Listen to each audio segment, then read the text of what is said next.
Welcome to Agasya predictive technique. ఇది గురుగ్రహం గురించి మాట్లాడుకునే ప్రాసెస్లో ఇది పార్ట్ 2.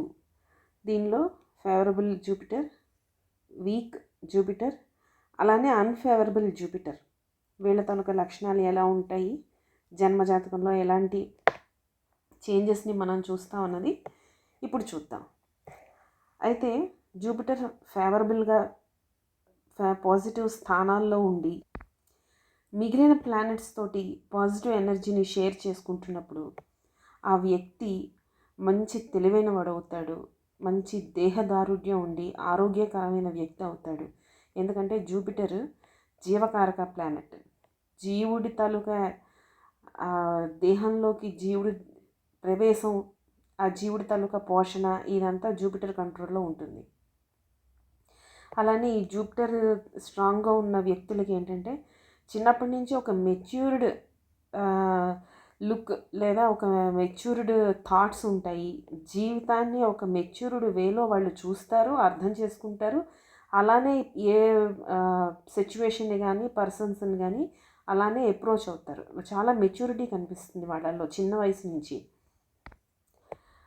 అలానే వీళ్ళు గంభీరంగా ఉంటారు, తక్కువ మాట్లాడడానికి ఇష్టపడతారు. మోస్ట్లీ ఫ్రెండ్స్తో ఉంటున్నప్పుడు ఫ్రెండ్లీగా ఉంటారు.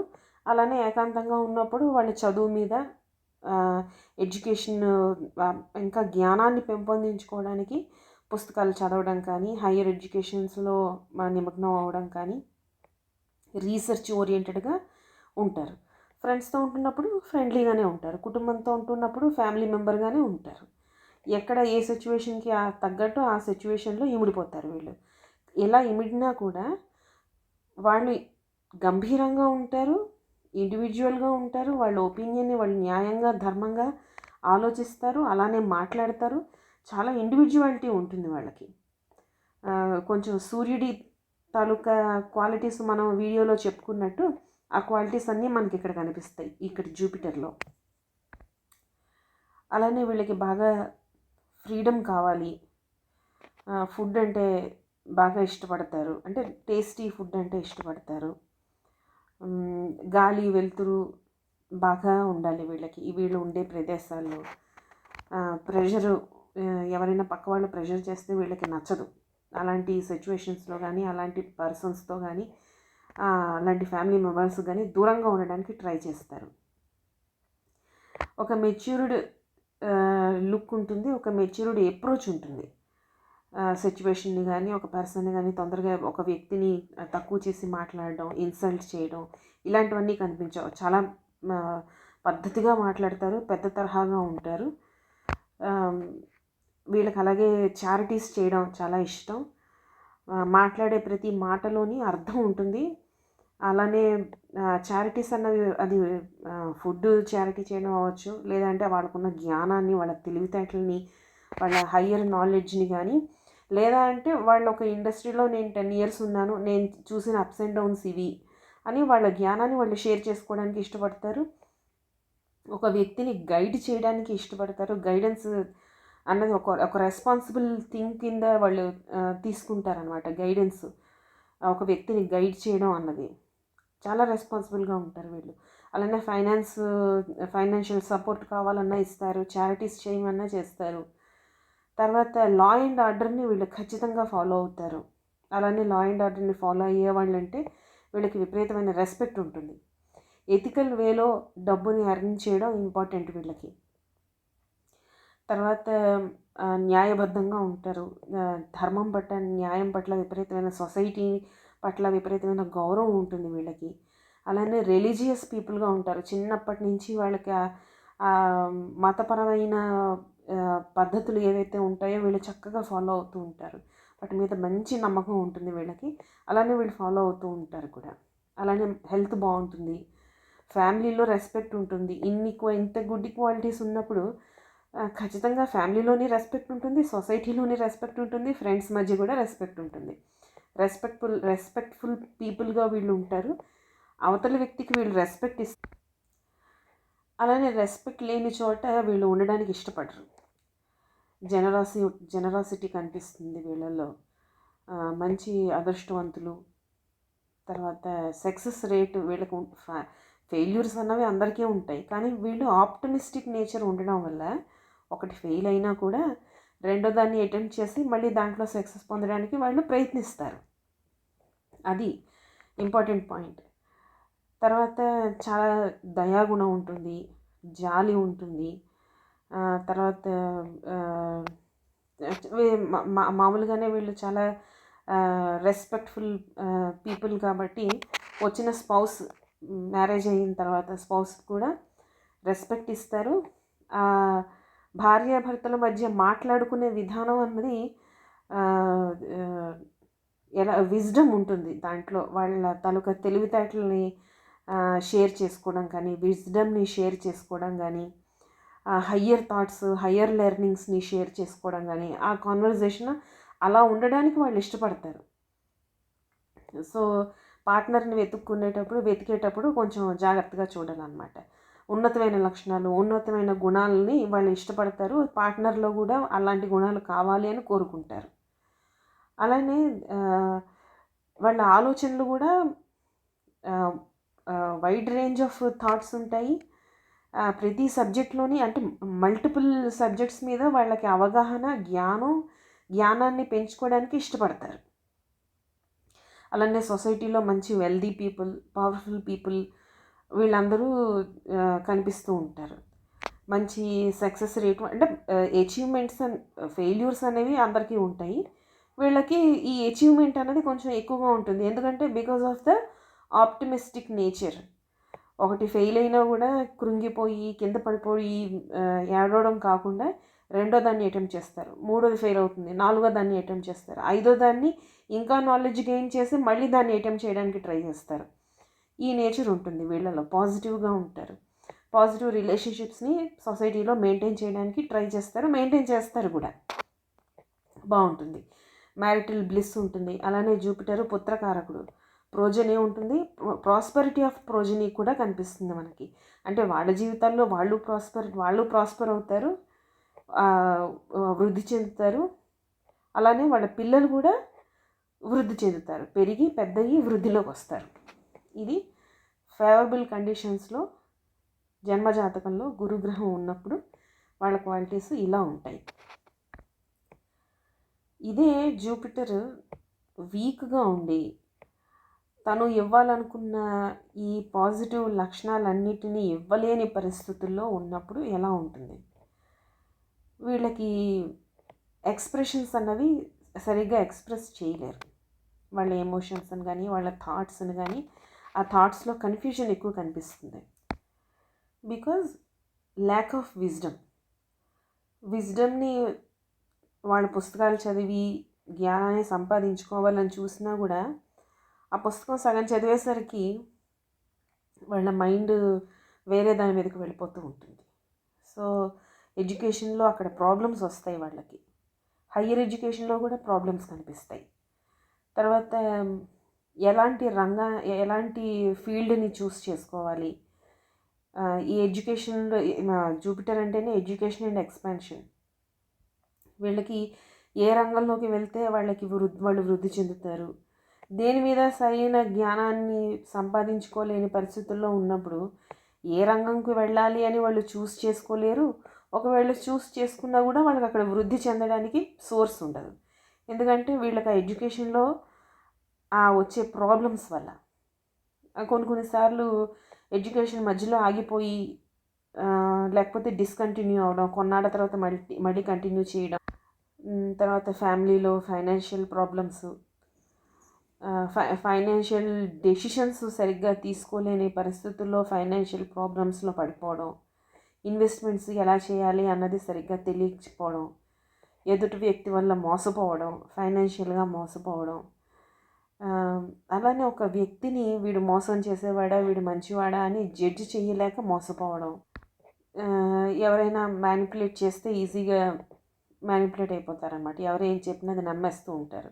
ఇది నిజమా అబద్ధం అని ఆలోచించరు.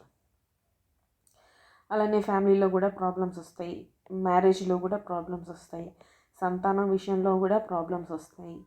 అలానే స్టార్ట్ చేసిన వర్క్ అన్నది కంప్లీట్ అవ్వదు, అది పోస్ట్పోన్ అయిపోతూ ఉంటుంది.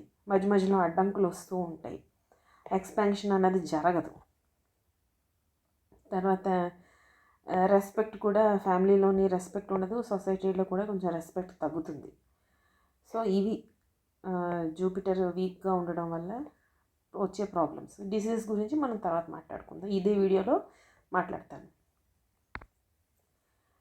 జన్మజాతకంలో జూపిటర్ నెగిటివ్గా అన్ఫేవరబుల్ కండిషన్స్లో ఉండి అన్ఫేవరబుల్ ఎనర్జీని మిగిలిన ప్లానెట్స్ తోటి షేర్ చేసుకుంటున్నప్పుడు ఎలా ఉంటుంది? జూపిటర్ మనం చెప్పుకున్నాం జీవకారకుడు అని, కాబట్టి హెల్త్ ప్రాబ్లమ్స్ వస్తాయి, ఖచ్చితంగా ఎదుగుదలలో ప్రాబ్లమ్స్ వస్తాయి. అలానే జ్ఞానాన్ని సంపాదించడంలో స్ట్రాంగ్గా జూపిటర్ ఉండి జ్ఞానాన్ని సంపాదించినా కూడా వాళ్ళకి దాని మీద నమ్మకం ఉండదు, ఇగ్నోరెన్స్ ఎక్కువ కనిపిస్తుంది. ఐడియాస్ బోల్డ్, ఈ ఐడియా వచ్చింది ఆ ఐడియా వచ్చిందని ఐడియాస్ గురించి కోకలు మాట్లాడతారు, కానీ ప్రాక్టికల్గా ఏ పని చెయ్యరు. ఓన్లీ వాళ్ళంతా గాల్లో మేడలు కట్టడం అంటారు కదా, అలాంటి బిహేవియర్ ఉంటుంది. అలానే వర్క్ ప్లేస్లో కానీ, ఇంట్లో కానీ, బయట కానీ, ఫ్రెండ్స్ మధ్య కానీ, ఫ్యామిలీ మెంబర్స్ మధ్యలో కానీ, తను పనిచేసే ప్లేస్లో కానీ ఎథిక్స్ అన్నవి ఫాలో అవ్వరు. దీనివల్ల ఏంటంటే దీనివల్ల ఆబ్వియస్లీ గౌరవం అన్నది తగ్గిపోతుంది వ్యక్తి మీద. ఎప్పుడైతే గౌరవం తగ్గిపోయిందో, కానీ గౌరవం కావాలి, కానీ వీళ్ళ బిహేవియర్ వల్ల అది దొరకదు. అలాంటి టైంలో ఏంటంటే అగ్రెసివ్ బిహేవియర్ కనిపిస్తుంది వీళ్ళకి. అవతల వ్యక్తిని ఇన్సల్ట్ చేయడం, అబద్ధాలు ఆడడం, ఇలాంటివన్నీ అన్ఫేవరబుల్ జూపిటర్ వల్ల కనిపిస్తాయి. స్వార్థం బాగా కనిపిస్తుంది, సెల్ఫిష్నెస్. పాజిటివ్గా ఉంటే చారిటీస్ చేస్తారు, ఇక్కడేమో చారిటీ ఉండదు, ఏమీ ఉండదు, మొత్తం అంతా స్వార్థం తన కోసం పెట్టేసుకుంటారు. ఈవెన్ ఫ్యామిలీ మెంబర్స్కి ఇవ్వడానికి కూడా వీళ్ళకి ఇవ్వాలని అనిపించదు, అంత విపరీతమైన స్వార్థం కనిపిస్తుంది. అన్ఎథికల్ యాక్టివిటీస్ చేయడానికి వీళ్ళు ఏమీ వెనకాడరు. తర్వాత ఒక న్యాయం, ధర్మం, జస్టిస్ ఇలాంటివి వీళ్ళు ఫాలో అవ్వాలి అన్నదేమీ వీళ్ళకి ఉండదు. అన్ఎథికల్ వేలో ఏదో ఒకటి నేను సర్వైవ్ అయిపోతే నాకు సరిపోతుంది చాలు అన్నట్టు బిహేవ్ చేస్తూ ఉంటారు. వీళ్ళకి వీక్గా జూపిటర్ ఉన్నప్పుడు లాంగ్ టర్మ్ మెమరీలో ప్రాబ్లం వస్తుంది, అన్ఫేవరబుల్గా ఉన్నప్పుడు కూడా లాంగ్ టర్మ్ మెమరీలో ప్రాబ్లం వస్తుంది. ఇంకొక ప్రాబ్లం ఏంటంటే ఈ గురువులు ఎవరైతే ఉంటారో వీళ్ళందరూ న్యాయం, ధర్మం, మత ప్రచారం ఇదంతా ఫేక్ అన్నమాట. దొంగ గురువులు, వీళ్ళ దొంగ నీతులు, ఇలాంటివన్నీ బాగా ప్రపంచం అంటే మనకి సొసైటీలో కనిపించే ఇలాంటి గురువులు వీళ్ళకి జూపిటర్ అన్నవాళ్ళు అన్ఫేవరబుల్గా ఉంటాడు. అలాగే అనెథికల్ ఎర్నింగ్ అన్నది వీళ్ళకి ఓకే చేస్తారు వీళ్ళు. అలానే వర్క్ కూడా ఏది కంప్లీట్గా చేయరు, లేజీనెస్ ఉంటుంది, బద్ధకం ఉంటుంది, పని కంప్లీట్ చేయడానికి ఇష్టపడరు, పక్కవాళ్ళ మీద తోసేస్తారు. కానీ వేరే వాళ్ళు కంప్లీట్ చేసిన వర్క్ని మొత్తం అంతా నేనే చేశానని అబద్ధాలు చెప్పుకుంటూ ఉంటారు. సెల్ఫ్ బోస్టింగ్ అనేది ఎక్కువగా కనిపిస్తూ ఉంటుంది. అబద్ధాలు ఆడడం, పక్క వాళ్ళ పని నేనే చేశానని చెప్పు, వాళ్ళు చేసింది నేను చేశానని చెప్పుకున్నాను, తను గొప్పలు చెప్పుకొని పక్క వాళ్ళని తొక్కేయాలని ట్రై చేయడం, ఇలాంటి అనెథికల్ బిహేవియర్ అంతా కనిపిస్తూ ఉంటుంది. వాడు చేసిన ప్రాజెక్ట్ని నేనే చేశానని చెప్పుకోవడం, తర్వాత అవతల వాడికి ఏం రాదు, వీడు ఎందుకు పనికిరాడు అని గాసిప్స్ స్ప్రెడ్ చేయడం. బేసికల్గా వర్కర్స్ని కానీ, ఇంట్లో వాళ్ళని కానీ, ఎడ్యుకేషనల్ ఇన్స్టిట్యూషన్ కానీ, ఈవెన్ ఫ్రెండ్ని కూడా తొక్కి పక్క వాళ్ళని తొక్కి వీళ్ళు పైకి రావడానికి ట్రై చేస్తూ ఉంటారు. ఎవరికి రెస్పెక్ట్ ఇవ్వరు, అట్ ద సేమ్ టైం వీళ్ళకు కూడా రెస్పెక్ట్ దొరకదు. తర్వాత మోసం చేసే గుణం ఉంటుంది. ఈ దొంగ గురువులు, దొంగ అనుచరులు వీళ్ళందరూ వీటిలో ఈ జూపిటర్ అన్ఫేవరబుల్ కండిషన్స్లో ఉన్నప్పుడు వస్తారు. తర్వాత ఆర్థోడాక్స్ అంటే మూఢనమ్మకాలని వీళ్ళు ఆచరిస్తారు, అలాగే ప్రచారం చేస్తారు. వీలైతే కొత్త కొత్త మూఢనమ్మకాలను కూడా వీళ్ళు సృష్టించేస్తూ ఉంటారు. అన్ని తెలివితేటలు ఉంటాయి వీళ్ళకి. ఎక్కడ ఏముండదు, దానికి లాజిక్ ఉండదు, దానికి ప్రాక్టికల్గా మీనింగ్ ఉండదు, దానివల్ల మంచి ఉండదు, ఏమీ ఉండదు. ఏదైనా ఒక ఆచారం వచ్చింది అంటే దానివల్ల మనిషికి, ప్రజలకి, సంఘానికి, సొసైటీకి హితం జరగాలి. వీళ్ళన్నీ దొంగ భక్తులు, దొంగ గురువులు వీళ్ళు. సో వీళ్ళ స్వార్థం కోసం కొత్త కొత్త మూఢనమ్మకాలని సృష్టించేసి ఇదే కరెక్టు, ఇదే ఫాలో అవ్వండి అని చెప్తూ ఉంటారు కూడా. అలానే బ్యాక్ స్టాబింగ్ ఉంటుంది. దీన్నే బ్యాక్ స్టాబింగ్ అంటారు. అబద్ధాలు ఆడడం, చీట్ చేయడం. తర్వాత వెరీ సెల్ఫిష్ పీపుల్ కనిపిస్తూ ఉంటారు. మ్యానిపులేషన్ ఉంటుంది. వాళ్ళ ఏ అబద్ధం అనేది ఏ చివరి దాకా అయినా వెళ్ళి వీళ్ళు అబద్ధం చెప్పడానికి ఏమీ వెనుకాడరు అనమాట. తర్వాత షో ఆఫ్ ఎక్కువగా ఉంటుంది. నా దగ్గర ఇది ఉంది, నా ఏం ఉండదు, ఒరిజినల్గా అయితే ఏం ఉండదు. ఏదో ఉంది అని చెప్పి గొప్పలు చెప్పుకుని సొసైటీలో వాళ్ళకంటూ ఒక ప్లేస్ని, ఒక ప్రెస్టీజియస్ నేమ్ని గెయిన్ చేయడానికి ట్రై చేస్తూ ఉంటారు. నిజంగా చూస్తే వెనక చూస్తే మనకి ఏమీ ఉండదు అక్కడ, అంతా దొంగ బుద్ధి. తర్వాత డామినేషన్, ఇదంతా చెప్పుకొని అవతల వ్యక్తిని డామినేట్ చేయడానికి ట్రై చేస్తూ ఉంటారు. ఇలా వాళ్ళకు వచ్చే ఫైనాన్సెస్ కూడా రాంగ్ వేలో వస్తూ ఉంటాయి. గ్యాంబ్లింగ్ బాగా కనిపిస్తూ ఉంటుంది. చారిటీ అన్నది సమస్య లేదు, అది కనిపించదు. అసలు ఇంట్లో వాళ్ళకి ఇవ్వడానికి కూడా వీళ్ళు ఏడుస్తారనమాట. అంత పిసినారితనం, అంత విపరీతమైన ఫైనాన్షియల్ మ్యాటర్స్లో అంత విపరీతమైన పిసినారితనం కనిపిస్తూ ఉంటుంది. ఎడిక్షన్స్ కూడా వీళ్ళకి వస్తూ ఉంటాయి. అయితే ఫీమేల్ చార్ట్లో స్పెషల్లీ చెప్పుకోవాలంటే ఈ అంటే మ్యారేజ్ వల్ల వచ్చే హ్యాపీనెస్ ఏదైతే ఉంటుందో అది ఉండదు. తర్వాత ఒక ఐడియల్ హస్బెండ్ ఎలా ఉంటాడు, ఒక నమ్మకం, మ్యారేజ్లో నమ్మకం ఉండదు, హస్బెండ్ మీద నమ్మకం ఉండదు, రెస్పెక్ట్ ఉండదు. మనకి డొమెస్టిక్ వైలెన్సు, డామినేషను, ఇవే ఈ మూఢనమ్మకాలు అక్కర్లేనివి సృష్టించేసి, ఇవి మా పద్ధతులు, మేము ఇలాగే ఉంటాం, నువ్వు ఇలాగే ఫాలో అవ్వాలి అని చెప్పి వాళ్ళ మీద డామినెన్స్, వైలెన్స్ ఇలాంటివి కనిపిస్తూ ఉంటాయి. యాక్చువల్గా జూపిటర్ అన్నవాడు అంటే గురుగ్రహం బాగుంటే చార్ట్లో ఈ స్పౌస్ అంటే భార్యాభర్తల మధ్య జరిగే ఆ సంభాషణ అన్నది రెస్పెక్ట్ ఉంటుంది. ఆ సంభాషణలో రెస్పెక్ట్ ఉంటుంది, ప్రోగ్రెస్ ఉంటుంది, ప్రాస్పరిటీ కోసం వాళ్ళు ఆలోచిస్తారు. అలానే ఒక exchange of wisdom, exchange of ideas ఉంటాయి. కానీ అదే బాగాలేనప్పుడు అబద్ధాలు, బ్యాక్ స్టాబింగ్, ట్రస్ట్ ఉండదు, ఈ డొమెస్టిక్ వైలెన్స్ ఉంటుంది. Not a happy married life or a happy అంటే హస్బెండ్ వల్ల కూడా ఎటువంటి సపోర్ట్ ఉండదు.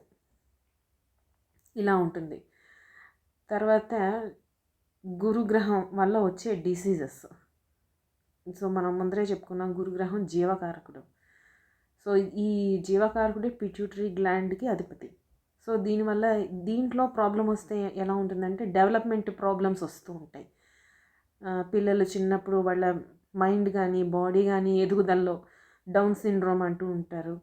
ఇలాంటి ప్రాబ్లమ్స్ వస్తూ ఉంటాయి అన్నమాట. అలానే లివర్కి కారకుడు. అలానే ఇయర్. ఈ జూపిటర్ ఆకాశతత్వం ఉన్న ప్లానెట్ అన్నమాట.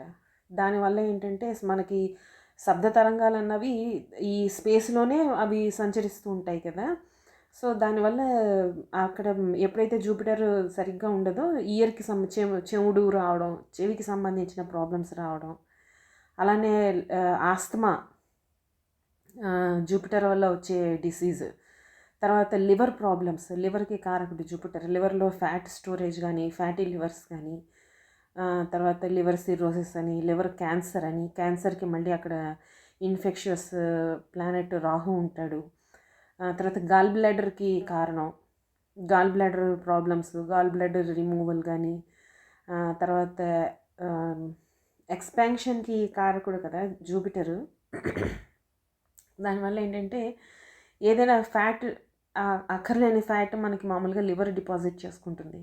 అది ఎక్కువ అయిపోయిందంటే, అధికంగా శక్తికి మించి, స్తోమతకి మించి ఎక్కువైందంటే అది మళ్ళీ డిసీజ్ కింద మారుతుంది. స్కిన్ కింద ఫ్యాట్ స్టోరేజ్ కానీ, రక్తనాళాల్లో ఫ్యాట్ స్టోర్ అవడం కానీ, ఇవన్నీ జూపిటర్ వల్ల వచ్చే ఎక్స్ట్రా ఫ్యాట్, దీనివల్ల వచ్చే ప్రాబ్లమ్స్. మళ్ళీ గాల్ బ్లాడర్లో స్టోన్స్, అవి స్టోన్స్కి శని కారకుడు, అక్కడ శని కూడా తోడవుతూ ఉంటాడు. తర్వాత ఆటో ఇమ్యూన్ డిసీజెస్, మనం ఆటో ఇమ్యూన్ డిసీజ్ గురించి చాలా డీటెయిల్డ్గా మార్స్ గురించి మాట్లాడుకున్నప్పుడు చెప్పుకున్నాం. అయితే ఈ ఆటో ఇమ్యూన్ డిసీజ్లో ఇన్ఫెక్షన్స్కి కారకుడు రాహువు. అలానే ఏదైనా ఒక రోగం ఎక్స్పాండ్ అవ్వాలి అంటే, దాన్ని పెద్దది చెయ్యాలి అంటే ఎక్స్పాన్షన్కి కారకుడే జూపిటర్. అది మంచి అయితే మంచి ఎక్స్పాండ్ అవుతుంది, ఫైనాన్సెస్ అయితే ఫైనాన్సెస్ ఎక్స్పాన్షన్ ఉంటుంది, ఫ్యామిలీ అయితే ఫ్యామిలీ నలుగురు సంతానంతో బ్రహ్మాండంగా ఎక్స్పాండ్ అవుతుంది. లేదా అంటే అక్కడ డిసీజ్ కూడా, రోగాలు కూడా ఎక్స్పాండ్ అవుతాయి. దేన్నైనా ఎక్స్పాన్షన్ అనమాట, పెంచేస్తూ ఉంటాడు జూపిటర్. సో ఇక్కడ రోగం దగ్గరికి వచ్చేసరికి, ఆటో ఇమ్యూన్ డిసీజెస్ దగ్గరికి వచ్చేసరికి దీన్ని ఇక్కడ ఎక్స్పాండ్ చేస్తూ ఉంటాడు, ఈ ఇన్ఫెక్షన్ని. తర్వాత బైల్ డక్ట్లో వచ్చే ప్రాబ్లమ్స్, థైరాయిడ్ ప్రాబ్లమ్స్ అక్కడ మనం చంద్రుడిని చూడాలి. తర్వాత gastro intestinal diseases, intestinal diseases basically అక్కడ జూపిటర్, చంద్రుడు వీళ్ళు కూడా కనిపిస్తూ ఉంటారు. అంటే అది డిసీజ్ని బట్టి, ఒక్కొక్క రోగం తాలూకా లక్షణాలను బట్టి మిగిలిన ప్లానెట్స్ని కూడా మనం యాడ్ చేసుకుంటూ పోవాలి. అలానే జూపిటర్ మెయిన్ ఇంకొక కారకత్వం ఏంటంటే ఆక్సిజన్. అందుకే ఈ జూపిటర్ని జీవకారకుడు. జీవం అనేది ఎప్పుడు వస్తుంది, ఆ బిడ్డ అన్నది అంటే హార్ట్ బీట్ స్టార్ట్ అయినప్పుడు జీవం అన్నది స్టార్ట్ అవుతుందంటారు. సైన్స్ రకరకాలుగా మనకి ఎక్స్ప్లెయిన్ చేస్తూ ఉంటుంది. కాకపోతే మనం జ్యోతిష్య శాస్త్రం ప్రకారం మనం ఏం తీసుకుంటాం, ఆ బిడ్డ బయటకు వచ్చి ఫస్ట్ ఊపిరి పీల్చుకున్న టైం, దాన్ని మనం బర్త్ టైం కింద మనం నోట్ చేసుకుంటాం. ఈ ఆక్సిజన్కి జూపిటర్ కారకుడు అనమాట, అందుకే జీవకారకుడు అన్నారు. తర్వాత క్యాన్సర్ని కూడా ఇలా ఎక్స్పాండ్ చేస్తూ ఉంటాడు. అక్కడ రాహువు, జూపిటర్ ఇద్దరు కారకులు అవుతారు. మళ్ళీ అది వచ్చే భాగాన్ని బట్టి మిగిలిన ప్లానెట్స్ వస్తూ ఉంటాయి. తర్వాత ఫ్యాటీ టిష్యూ, తర్వాత బెల్లీ ఫ్యాట్, దానికి liver, spleen, gall bladder, pancreas డయాబెటీస్కి కారకుడు. అక్కడ వీనస్ కారకత్వాలు కూడా మనకి డయాబెటీస్లో కనిపిస్తాయి. ప్యాంక్రియాస్కి జూపిటర్ కారకుడు. అలానే liver related diseases, spleen related diseases, చెవికి సంబంధించిన డిసీజెస్, జాండీస్, పచ్చకామర్లు, తర్వాత మెమరీ లాస్ అవ్వడం, అది మెమరీ తక్కువ ఉండడం, అది యంగేజ్లో కానీ ఓల్డ్ ఏజ్లో కానీ ఎప్పుడైనా మెమరీ లాస్ అనేది మనం జూపిటర్ నుంచి చూస్తాం. అక్కడ నెర్వ్ డ్యామేజ్ కూడా మనకు కనిపిస్తూ ఉంటుంది. మెర్క్యూరీ తాలూకా కారకత్వాలు కూడా మనకు కనిపిస్తూ ఉంటాయి. తర్వాత బ్రెయిన్ డిజార్డర్స్, అది ఇప్పుడే మనం మాట్లాడుకున్నాం. ఒబేసిటీ ప్రాబ్లము, ఇది జూపిటర్ వల్ల బాగా కనిపిస్తూ ఉంటుంది. మామూలుగా కూడా జన్మజాతకంలో లగ్నంలో జూపిటర్ ఉన్నా, లేకపోతే లగ్నాన్ని జూపిటర్ చూసినా, లగ్నంలో ఉన్న ప్లానెట్కి స్టార్ కనెక్షన్ ఎలాగో ఒకలాగా జూపిటర్తో వచ్చిన వాళ్ళు కొంచెం చబ్బీగా, బొద్దుగా ఉండడం సహజంగా మనకు కనిపిస్తుంది. రౌండ్ ఫేస్ ఇలా కనిపిస్తుంది. తర్వాత ఫ్యాటీ టిష్యూ, ఇవన్నీ జూపిటర్ తాలూకా ఆర్టరీస్లో ఫ్యాట్ స్టోర్ అవ్వడం, ఈ లంగ్ డిసీజెస్కు, లంగ్కి సంబంధించిన ఎనీ ఇన్ఫెక్షన్ అక్కడ జూపిటర్ కనిపిస్తాడు. బ్యాక్ బోన్కి సంబంధించిన ప్రాబ్లమ్స్లో కూడా జూపిటర్ కనిపిస్తాడు. అలానే స్పైన్ని మనం లియో నుంచి చూస్తాం, సూర్యుడి నుంచి చూస్తాం, ప్లస్ జూపిటర్. సో ఇవి జూపిటర్ వల్ల వచ్చే problems, diseases. Thank you. Keep watching Agastya Predictive Technique.